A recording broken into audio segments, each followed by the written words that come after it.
요한복음 10장 7절에서 10절까지 말씀 저와 여러분이 번갈아 가면서 읽겠습니다. 예수께서 다시 말씀하셨다. 내가 진정으로 진정으로 너희에게 말한다. 나는 양이 드나드는 문이다. 나보다 먼저 온 사람은 다 도둑이고 강도이다. 그래서 양들이 그들의 말을 듣지 않았다. 나는 그 문이다. 누구든지 나를 통하여 들어오면 구원을 얻고 드나들면서 꼴을 얻을 것이다. 도둑은 다만 훔치고 죽이고 파괴하려고 오는 것뿐이요 나는 양들이 생명을 얻고 또 더 넘치게 얻게 하려고 왔다. 아멘. 예수님께서는 우리에게 풍성한 삶을 주시는 분이십니다. 풍성한 삶. 예수님께서 우리에게 풍성한 삶을 주시기 위해서 우리 죄를 대신 지고 십자가에서 죄값을 다 치르셨습니다. 그리고 예수님께서 죽음과 그 죄를 다 이기고서 부활하셨죠. 그래서 우리에게 영원히 사는 생명, 죽어도 다시 사는 생명, 참된 소망을 우리에게 주셨습니다. 예수님 우리에게 풍성한 삶을 주시는 분이십니다. 그래서 우리가 예수님께 여러 가지를 구할 수 있어요. 기독교, 교회에 나와서 교인으로 살면서 여러 가지 것들을 기도할 수 있고 구할 수도 있습니다. 할 수 있는데 그 여러 가지 것들을 구하는 것 가운데 제일 먼저 구해야 될 것은 예수님 그분 자체십니다. 예수님을 먼저 구하세요. 예수님 나와 함께 해달라고. 이 단순한 기도, 이 순수한 사랑으로 그냥 예수님을 먼저 찾는 거예요. 그럼 예수님께서 그분의 살과 피로 우리를 먹여주십니다. 이게 풍성한 삶이죠. 지난주 설교가 이거였잖아요. 예수님 그분 자체를 구하라. 그 어떤 것보다 정말 나를 풍성하게 하는 예수님 그분 자체, 순수한 사랑으로. 그래서 지난주에 예수님과 함께 그 풍성한 삶 잘 사셨습니까? 잘 사셨죠? 잘 사셨길 바라요. 근데 혹시 예수님과 함께 그 풍성한 삶을 살지 못했다면 분명히 설교를 들었는데 나 풍성한 삶을 살아야 되는데 라고 했는데 그 풍성한 삶을 잘 살지 못했다면 그 원인이 뭘까요? 예수님을 먼저 구하는 건 맞아요. 그거 알아요. 그거 알겠는데 예수님을 잊어버리게 한 게 그게 뭘까요? 우리가 예수님과 함께 풍성한 삶을 살려고 할 때 중간에 새치기에서 들어오는 것들이 있어요. 문제들이 갑자기 끼어들어요. 주일까지는 좋죠. 주일까지는 그래도 괜찮은 사람들끼리 모였잖아요. 교회 안에 보면 그래도 나쁜 사람들은 아니잖아요. 괜찮은 사람들끼리 모여 있으니까 주일까지는 괜찮은데 이제 월요일부터 시작이 되면은 뭔가 좀 이상한 사람들 있잖아요. 그죠? 일상을 살면서 이 말이 이상한가? 아무튼 그렇잖아요. 직장에서나 가족관계 속에서 뭔가 이상한 사람도 있다고요. 갑자기 직장 상사가 별것도 아닌 거 가지고 꾸지람을 왜 이렇게 했어라고 할 때가 있죠. 거래처 사람 만났는데 거래처에서 여태까지 잘 계약하고 잘 일하다가 갑자기 무리한 요구를 하는 거죠. 이 사람 갑자기 왜 이러나? 라는 생각도 들고 가족 중에서도 별거 아닌데 그냥 감정 싸움을 하게 돼요. 그렇죠? 혹시 가족들하고 좀 안 좋은 일이 있으셨나요? 그러지 않으셨길 바라요. 그렇죠. 그런 거 여러 가지 문제들이 있어요. 그리고 요맘때쯤 되면은 한 첫째 주, 둘째 주 지날 때쯤 되면은 여러분들이 받는 게 하나씩 있어요. 저는 그런데 이때쯤 되면은 신용카드 청구서가 날라와요. 지난달에 뭘 이렇게 많이 썼지? 하면서 갑자기 나를 당황스럽게 하는 일들이 새치기에서 갑자기 들어와요. 그래서 풍성한 삶을 살려고 하다가 갑자기 그 풍성한 삶에 대한 기대감, 그 신선한 기대감이 사라지고 내 마음이 답답해질 때가 있습니다. 내 앞을 가로막는 것들이 생겨요. 내 앞에 열리는 문이 아니라 답답한 벽이 있다는 걸 느낄 때가 종종 있습니다. 내 앞에 나에게 풍성한 삶을 주는 선한 목자가 아니라 내 삶을 망치는 도둑 같은 존재가 있다고 느낄 때가 있습니다. 오늘 말씀 7절, 8절 말씀 같이 한번 또 보겠습니다. 같이 한번 읽겠습니다. 시작. 예수께서 다시 말씀하셨다. 내가 진정으로 너희에게 말한다. 나는 양이 드나드는 문이다. 나보다 먼저 온 사람은 다 도둑이고 강도이다. 그래서 양들이 그들의 말을 듣지 않았다. 아멘. 예수님께서 8절 말씀에 굉장히 단호하게 말씀하세요. 단호하게 말씀하시죠. 나보다 먼저 온 사람은 다 도둑이고 강도다. 그러니까 예수님께서 나보다 먼저 온 사람 중에서 몇몇 사람은 도둑 같은 사람도 있고 강도 같은 사람도 있어, 이 정도로 말씀하신 게 아니라 다 강도야 라고 말했어요. 다. 나보다 먼저 왔어? 다 강도야. 다 도둑이야 라고 말씀하셨습니다. 굉장히 단호하게 말씀하시죠. 굉장히 과격하게 말씀하십니다. 오늘 우리가 요한복음 10장 말씀 보고 있는데요. 이 요한복음 10장 말씀은 사실 요한복음 9장의 내용부터 이야기부터 이어집니다. 요한복음 9장에는 어떤 이야기가 나오냐면은 실로암에 있었던 시각장애인의 이야기가 나옵니다. 실로암 아시죠? 실로암에 있었던 시각장애인. 되게 유명한 이야기잖아요. 그래서 지금도 군대에 이제 막 입대한 훈련병들 논산훈련소 가면 연무대 교회에서 그렇게 뜨겁게 불러요. 어두운 밤에 캄캄한 밤에 깜깜하거든요. 그 훈련병들 굉장히 뜨겁게 눈물 흘리면서 막 부르는 그 최근에도 유튜브에 올라왔더라고요. 그래서 와 지금도 이 노래 부르는구나. 제가 몇 년 전이에요. 20년 훨씬 전에 그래서 연무대에서도 그 노래 불렀었는데 지금 똑같아요. 깜깜한 거죠. 그 유명한 그 실로암에 있었던 시각장애인의 이야기가 9장에 나옵니다. 이 사람은 날 때부터 앞을 보지 못하는 눈을 뜨지 못하는 장애를 가지고 태어난 사람이었습니다. 태어날 때부터. 그러니까 일평생에 단 한 번도 눈을 뜨고서 앞을 본 적이 없어요. 근데 그런 사람이었는데 예수님께서 어느 날 이 시각장애인에게 찾아오셔서 그 눈에 진흙을 이렇게 바르시고 실로암 못에 가서 씻어라 라고 말씀하셨습니다. 그래서 실로암 못에 가서 눈을 씻고서 그날 처음 그의 눈에 빛이 들어왔습니다. 그날 처음 그 눈을 뜨고서 주변에 있는 사람들을 보고 건물들을 보고 부모님을 보고 그날 처음 눈을 떴습니다. 너무나 은혜로운 날이죠. 처음 그 눈에 빛이 들어왔던 날. 너무나 은혜로웠던 날. 감격스러운 날입니다. 기뻐서 날뛸 날이에요. 와, 내 앞에 보이다니. 근데 그때 그 좋은 날에 갑자기 새치기에서 들어온 사람이 있습니다. 갑자기 안 좋은 일이 생겨요. 그게 뭐였냐면은 바리새인들이 나타났습니다. 갑자기 이 좋은 날에 바리새인들이 새치기에서 들어와서 시비를 걸기 시작했습니다. 왜 시비를 걸었냐면은 이 바리새인들은 예수님을 인정하기 싫었거든요. 예수님을 믿기 싫었습니다. 그래서 시비를 걸었는데 이런 식의 시비였습니다. 사실 이 사람은 장애를 가지지 않았던 사람이다. 장애가 없었던 사람이다. 거짓말이다. 라고 시비를 거는 중. 또 예수는 안식일을 어기는 사람이다. 그러니까 죄인이니까 죄인은 기적을 일으킬 수가 없지. 이건 잘못된 기적이야. 기적이 아니야. 라고 계속 시비를 걸었습니다. 하지만 그들의 시비는 이게 이길 수가 없는 거예요. 눈앞에 분명히 시각장애인이 있었고 그 사람이 눈을 떴거든요. 그러니까 그들의 논리로 바리새인들의 논리로 이겨낼 수가 없자 바리새인들이 분에 차서 그들의 회당에서 이 시각장애인을 내쫓아버립니다.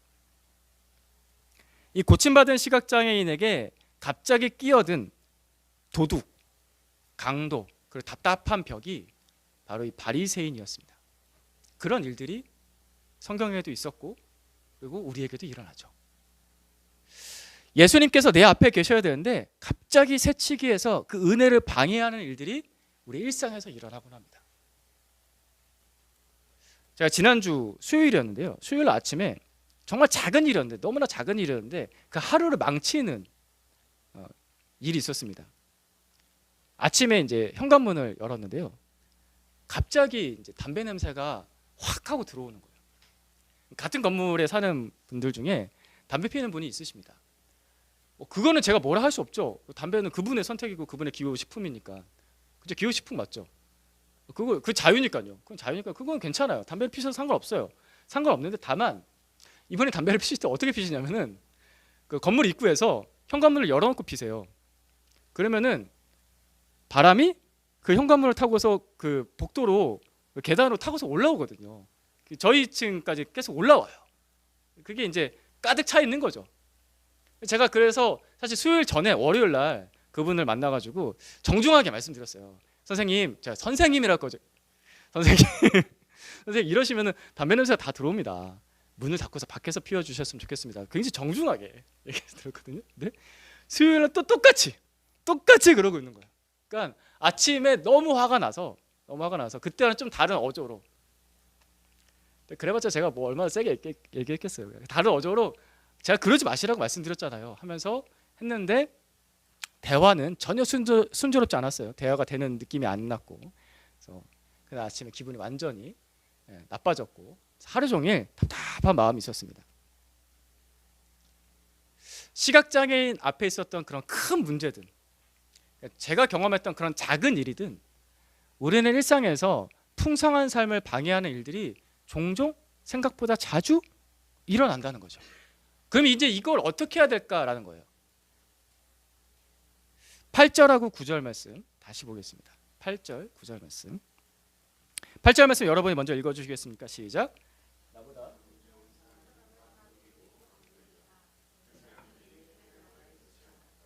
나는 그 문이다. 누구든지 나를 통하여 들어오면 구원을 얻고 드나들면서 꼴을 얻을 것이다.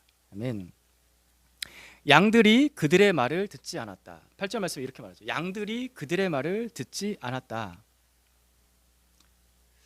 사람의 말, 걱정스러운 사건이 내 삶을 흔들 수 있다라고 믿지 마세요. 우리는 안 좋은 일들에 대해서 너무 쉽게 믿는 경향들이 종종 있곤 합니다. 그러니까 좋은 것을 믿는 것보다 안 좋은 것을 믿어요. 안 좋은 말, 안 좋은 영향력, 안 좋은 사건들에 대해서 이게 더 안 좋아질 거야 라고 믿는 경향성들이 은근히 있습니다. 상황은 우리가 당장엔 바꿀 수 없을 수 있습니다. 상황은 바꿀 수는 없어도 내가 가진 믿음의 방향은 바꿀 수 있습니다. 믿음의 방향을 바꾸는 거예요. 그러니까 문제를, 걱정을, 안 좋은 일을 믿지 마시고요. 예수님을 향해서 방향을 바꿔서 내가 그래도 예수님을 믿습니다 라고 하는 방향을 바꾸는 거예요. 예수님이 우리의 구원자시잖아요. 예수님이 우리의 목자세요. 예수님이 우리를 책임지세요. 주님께만 내 삶을 결정하고 주님께만 내 삶을 인도할 수 있는 권한이 주님께만 있습니다. 이걸 믿는 겁니다. 앞서 말씀드렸던 그 실롬의 시각장애인이 참 잘했던 게 뭐냐면은 바리새인들이 그렇게 계속 방해를 하는데 이 시각장애인이 점점 예수님께 집중합니다. 그러면서 나는 그와 같은 기적을 일으킨 사람을 본 적이 없다. 당신들은 왜 믿지 않느냐라고 하면서 바리새인들의 말을 믿지 않고 시각장애인은 예수 그리스도를 바라봅니다. 나는 그분을 믿겠다라고. 마지막 결국 예수님께서 다시 나타나셔서 시각장애인 그 앞에 엎드리며 당신이 나의 주님이십니다라고, 내가 당신을 믿습니다라고 고백을 하죠. 시각장애인의 방향은 바리새인의 방해가 아니었어요. 예수님이었죠.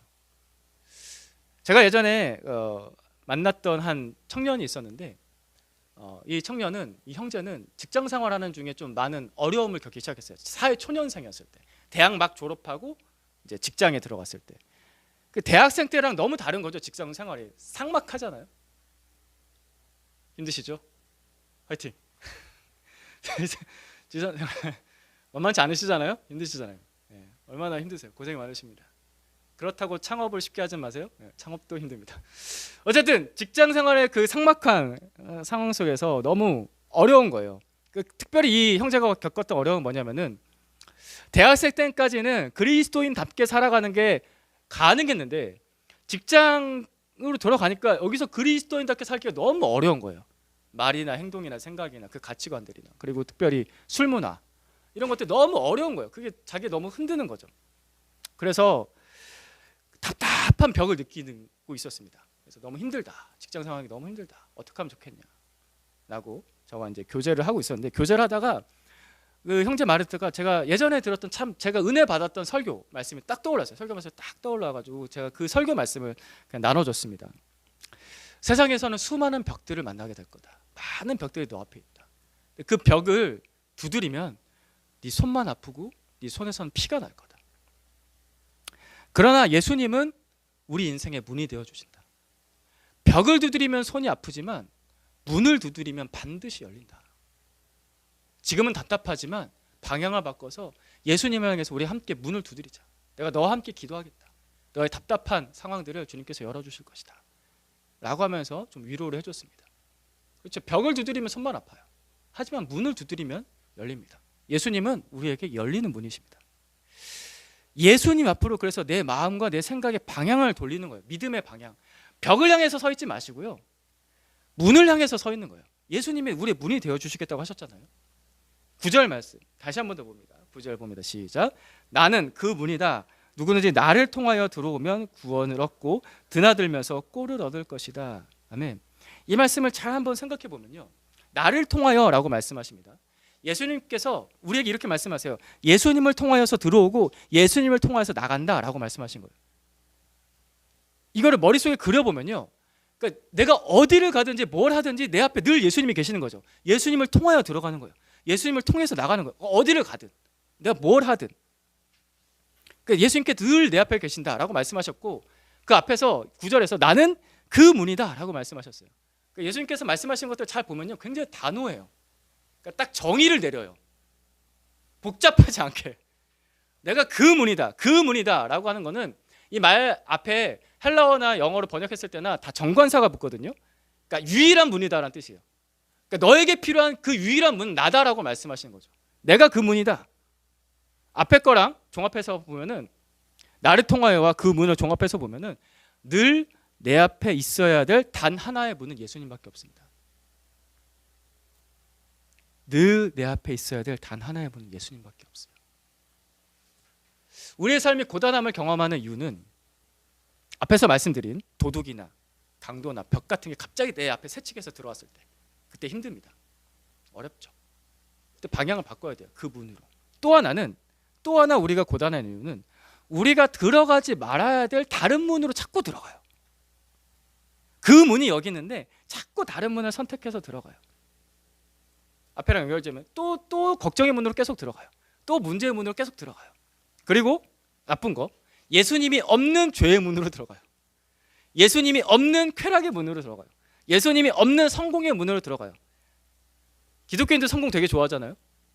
근데 그 성공이 진짜 예수님이 있는 성공인가, 예수님의 영광이 되는 성공인가, 그거 생각하지 않고 예수님과 상관없는 성공으로 자꾸 들어가요. 예수님이 없는 안락함으로 자꾸 들어가요. 여러분들 쉬고 싶잖아요. 쉬고 싶은데 여기 나와 계시나요? 왜 주일날 아침에 이렇게 힘든데 여기 나와 계세요? 예수님이 없는 안락함의 문으로 들어가는 사람들이 있죠. 근데 우리는 그거가 다른 걸 선택하라는 거죠. 예수님이 계신 문으로 들어가는 겁니다. 예수님으로 들어가는 겁니다. 내 앞에 벽이 세워지거나 내가 다른 문으로 들어가면은 내 삶이 고단해집니다. 우리가 일상에서, 평범한 일상에서 하루를 살아갈 때 매일 들어가는 문이 있고 매일 내가 나가는 문이 있는 건물이 있습니다. 그 건물을 한 글자로 뭐라 부르죠? 매일 내가 들어가는, 그렇죠, 집이라 부릅니다.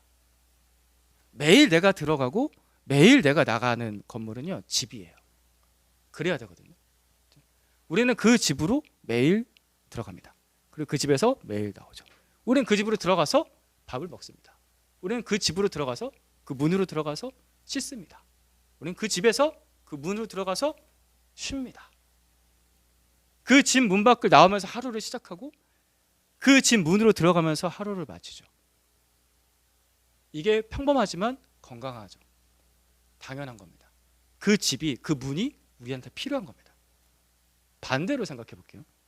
집이 아닌 다른 문을 매일같이 여는 삶은 어떨까요? 매일 술집 문을 열어요. 매일 클럽 문을 열어요. 매일 모텔이나 호텔 문을 열어요. 그게 좀 부러울 수도 있어요. 여러분, 매일 호텔 문을 열면 좋지 않을까요?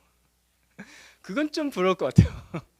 매일 그 집을 다 청소해 주시고 그럼 참 좋을 것 같은데 돈이 많이 들죠. 예.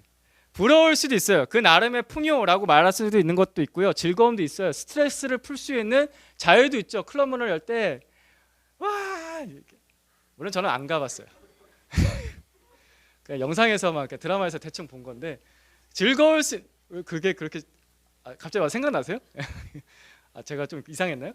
아무튼 즐거울 수 있는데 매일 그 문을 열면 건강하진 않겠죠. 매일 내가 돌아가야 될 집, 내가 쉴 수 있는 집, 그 집으로 들어갈 때, 그 집에서 나올 때 우리는 채워지는 삶을 삽니다. 우리는 풍요로운 삶을 살죠. 건강한 삶을 삽니다. 7절 말씀에서 예수님께서 그 말씀을 하십니다. 7절 같이 봅니다. 시작. 예수께서 다시 말씀하셨다. 내가 진정으로 너에게 말한다. 나는 양이 드나드는 문이다. 나는 양이 드나드는 문이다. 예수님은 양이 드나드는 문입니다. 이스라엘의 목자들은 양을 보호하는 울타리를 만듭니다. 벽을 치기도 하고 울타리를 만들기도 하는데 그 울타리나 벽에 딱 하나의 문만 만듭니다. 딱 하나의 문. 아주 좁은 딱 하나의 문. 양 한 마리가 지나갈 수 있을 정도의 폭만 가진 그 딱 하나의 문만 만듭니다. 왜냐하면 그래야지만 양들을 잘 보호할 수 있기 때문에. 그 딱 하나의 문에 누가 앉아 있냐면은 바로 목자가 앉아 있습니다. 그래서 예수님께서 이 비유에서 나는 목자이고 또 나는 문이다라고 말씀하신 이유는 그 목자가 문지기 역할도 하고 목자 역할도 똑같이 하기 때문이에요. 그 딱 하나의 문에 누가 서 있냐면은 목자만 서 있습니다. 다른 존재가 서 있을 수가 없습니다. 예수님께서 바로 그 문이십니다. 내가 매일 들어가고 내가 매일 나와야 하는 그 집에 있는 그 문, 예수님께서 그 문이다 라고 말씀하신 거예요. 그래서 우리는 예수님을 통해서만 우리 하나님 아버지 집으로 들어갈 수 있습니다. 이게 구원이죠. 그죠? 하나님 아버지 집으로 들어가는데 거기 문이 딱 하나 있는데 예수님밖에 없습니다. 다른 문은 없습니다. 그 예수님으로 들어가면 우리는 구원을 받습니다. 그리고 그뿐만 아니라 예수님을 통해서 매일매일 구원을 받고 경험하고 누립니다. 예수님은 그런 구원을 우리에게 주셨습니다. 한 번 구원받고 천국 가고 그게 아니라고요. 여러 차례 말씀드렸죠. 9절 10절 말씀 한번 더 보겠습니다. 9절 먼저 읽어주시겠습니까? 시작. 나는 그 문이다.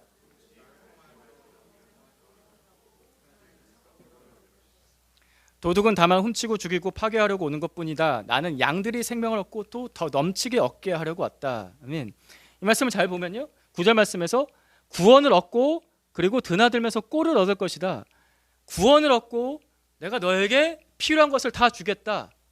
풍성한 삶을 주겠다라고 말씀하시고 매일매일의 구원을 말씀하시고 10절에서 또 반복하시는 거예요.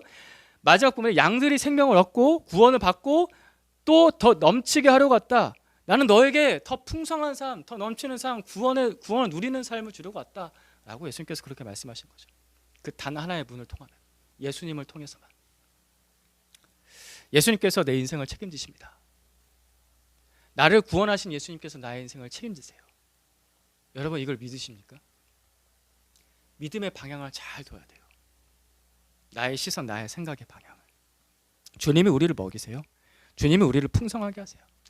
매일 하루를 시작하면서 또 하루를 마치면서 여러 가지 힘든 일들이 방해하는 것들이 나를 고단하게 했을 수 있어요. 그게 사실 우리의 일상이에요. 하지만 우리가 또다시 예수님께로 들어가면 우리가 집문 열고 들어가듯이, 매일같이 똑같이 집문 열고 들어가듯이 내가 또다시 예수님께로 계속해서 돌아가면, 그 문으로 들어가면 주님께서 나를 먹이십니다. 주님께서 나를 책임지십니다. 주님께서 나를 돌보십니다.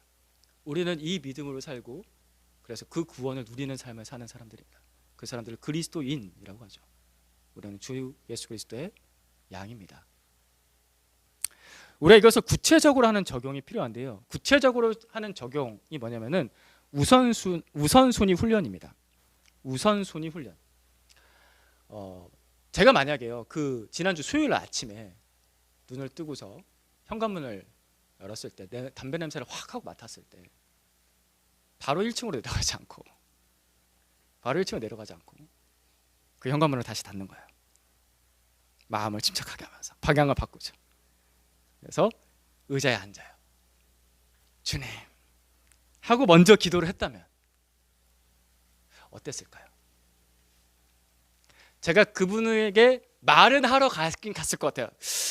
주님으로 제 화가 다 가라앉혀지진 않았을 것 같아요. 말은 하러 가긴 갔을 텐데 제 어조가 좀 달라지지 않았을까라고 하면서 좀 나중에 후회를 했습니다. 제가 주님 앞에 조금 더 기도하고 말씀 한 구절이라도 더 붙잡고서 그 다음에 내려가기로 결정을 했다고 한다면은, 결과적으로는 뭐 그분과 좋은 대화가 이루어지지 않았다고 하더라도 제가 그 하루의 생각과 감정을, 그 좀 안 좋은 감정을 회복하는데 회복의 속도가 좀 더 빠르지 않았을까라고 하면서 나중에 좀 아쉬웠습니다. 우선순위 훈련입니다. 이걸 하기 전에 먼저 예수님이 나의 분이십니다. 그러니까 하루를 시작할 때 예수님으로 시작하는 겁니다. 다른 것으로 시작하지 않고 뉴스로 시작하지 마세요. 뉴스가 나의 분이 아닙니다. 사람으로 시작하는 것들을 정리하세요. 그러니까 내가 하루를 시작할 때 그 누구든지 어떤 사람으로 시작하는 것들을 정리해 보세요.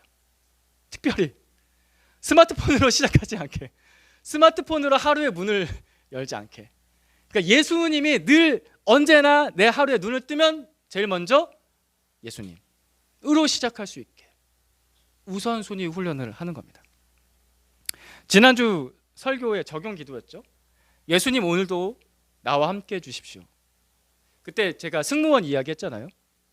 그 승무원은 하루를 시작할 때 근무에 나서기 전 남편과 함께 손을 잡고서 기도한다. 주님 저와 함께 해주십시오. 그랬더니 그 연착되는 그 비행기 안에서 가장 밝게 가장 여유 있게 사람들에게 섬김을 보였던 승무원이 그 승무원이었다고. 주님 나와 함께 해주십시오. 그러니까 눈을 뜨면 바로 예수님. 그리고 우리가 이 기도와 함께 하나 더 할 수 있는 거를 생각해 봤는데요. 뭐냐면은 우리 매주 암송 구절 올리잖아요. 두 구절씩 있는데 두 구절 다 하기 힘드시면 한 구절이라도. 그러니까 제가 만약에 이제 예를 들어 이런 거예요. 예수님 오늘도 나와 함께 해주십시오라고 했어요. 짧게 기도했어요. 출근 준비하느라 바쁘시잖아요. 그때 암송 구절 하나 딱 보는 거예요. 지난주 암송 구절이 뭐였죠? 교제 마태복음 18장 20절 두세 사람이 내 이름으로 모인 곳에는 나도 그들 중에 함께 있느니라 라는 말씀 보면서 주님 또 함께네요. 저 함께 해주십시오 라고 하면서 하루를 시작하고 주님을 인정하는 거죠. 이거 하는데 1, 2분밖에 안 걸리잖아요. 스마트폰 드는데 물론 1초밖에 안 걸려요. 하지만 그 1분을 먼저 주님 나와 함께 해주십시오. 그리고 예수님의 말씀 한 구절 붙잡는 거. 그래서 예수님이 제 앞에 계셔야 됩니다. 이와 같은 기도인데요. 지난주 나눴던 기도와 같은 기도인데요. 주님 제 앞에 계셔 주십시오. 오늘 하루 시작합니다. 주님 제 앞에 계셔 주십시오. 다른 어떤 게 제 앞에 있는 것이 아니라 주님이 제 앞에 계셔 주십시오. 물론 이 기도를 하고 나서도요. 하루 사시면서 직장 생활하면서 많은 사람 또 만나잖아요. 많은 일들이 또 겪잖아요. 그러다 보면은 그 풍성한 삶을 살고자 했던 마음을 방해하는 것 또 생길 거예요. 계속해서 또 끼어들어요. 끼어드는데 그때마다 그 문제를 가지고서 다시 또 예수님 앞으로 나가는 거예요. 여러분들 점심시간 있잖아요. 점심시간 다시 한 번 더 예수님 앞으로 가져 나가는 거예요. 잠깐 중간에 티타임 있으면 그 티타임 하면서 차 마시면서 예수님 이 문제 어떻게 하죠? 라고 하는 거예요. 제가 자주 나누는 우리 저를 대학생 시절에 양육해 주셨던 그 형님 이야기, 원자력 공학 그 박사님이신데 지금 미국에 계시는데 그 형님이 저에게 양육해 주셨을 때 제가 참 잊지 못하는 그 기도 자주 나눠서 이제 기억하실 겁니다. 근데 예화가 이것밖에 떠오르지 않아서 이거 다시 해요. 그 형님이 그렇게 기도하셨다고요. 대학원생 시절 때, 그 형님 석사 시절 때, 저는 학사 시절 때 이렇게 기도하셨는데 주님 원자력공학 논문의 실험 결과가 제 생각대로 잘 나오지 않고 있습니다. 주님 이 원자력공학에 대해서 주님께서 저보다 더 잘 아시니까 주님께서 저에게 가르쳐 주십시오 라고 그 형님이 기도를 했어요. 굉장히 구체적이죠. 이제 실제적이었어요. 그 형님은 정말 실제적으로 믿었어요. 주님은 저보다 원자력공학을 더 잘 알고 계시니. 아멘이십니까? 그죠? 예수님이 저보다 더 잘 알고 계시죠. 하나님이 저보다 더 지혜로우시죠. 그 형에게 계획대로 되지 않는 그 실험의 결과가 그의 삶을 피폐하게 할 수 있는 도둑이고 강도이고 벽일 수 있었습니다. 그잖아요. 대학원생도 얼마나 피폐해요. 불쌍해요. 돈도 많이 주지도 않는데 직장인만큼 피폐한 삶을 사는 대학원생들이 굉장히 많잖아요. 근데 그 형님은 그 문제를 들고서 예수님 앞으로 나갔어요. 그 형에게 있는 유일한 분, 그 형을 살게 하는 분, 그 형을 풍성하게 하는 분은 예수님이었거든요. 우리에게도 예수님이 그 분이십니다. 하루를 살면서 우리는 이 땅에 살기 때문에 완벽하게 풍성한 삶을 살기가 힘듭니다. 왜냐하면 이 땅의 시스템은 죄로 돌아가거든요. 죄로 돌아가는 시스템에서 우리는 그 반대 방향으로 계속 가려고 하니까 이게 힘들 수밖에 없어요. 거슬러 올라가는데 이게 안 힘들면 이상한 거죠. 그러니까 완벽하게 풍성한 삶을 살 수 없지만 우리는 계속 돌아가는 거예요. 방향을 바꿔서 예수님께로. 내가 가지고 있는 그 일상의 문제를 가지고 예수님께로. 예수님, 주님께서 더 잘 아시니. 주님이 나의 문이시고 나의 답이시고 나의 길이시니. 사랑하는 형제자매 여러분, 문제 앞으로 먼저 나가지 마시고 예수님 앞으로 먼저 나갑시다. 예수님 앞으로 먼저 나가는 거예요. 믿음의 방향을 바꿔서 주님께 우선순위를 두는 거. 계속해서 주님, 예수님 생각하면서 우선순위를 두는 삶들이 계속 쌓여가기 바랍니다. 그래서 여러분의 삶이 뭐 당장 확 바뀌지 않더라고 하더라도 조금씩 더 풍성한 삶을 더 한 걸음 더 많이 누릴 수 있는 그런 삶을 살기 축복합니다. 예수님이 우리의 문이십니다. 맞아, 한번 따라할까요? 예수님이 나의 문이십니다. 기도하겠습니다. 예수님, 우리의 문이시니, 그 유일한 문이시니, 생명을 얻게 하는 문이시니, 풍성한 삶을 살게 하는 문이시니, 예수님 늘 우리 앞에 계셔 주시옵소서. 다른 거 말고 예수님, 주님께서 늘 우리 앞에 계셔 주시옵소서. 세상에 살다 보면은 답답한 일들이 있습니다. 하지만 그 답답함 앞에 머물지 않고 우리 주님, 우리 중심에 말씀해 주셔서 예수님의 그 말씀이 기억이 나서 예수님의 말씀을 따라 쫓아가는 주님의 양으로 살게 하여 주시옵소서. 예수님의 이름으로 기도드립니다. 아멘.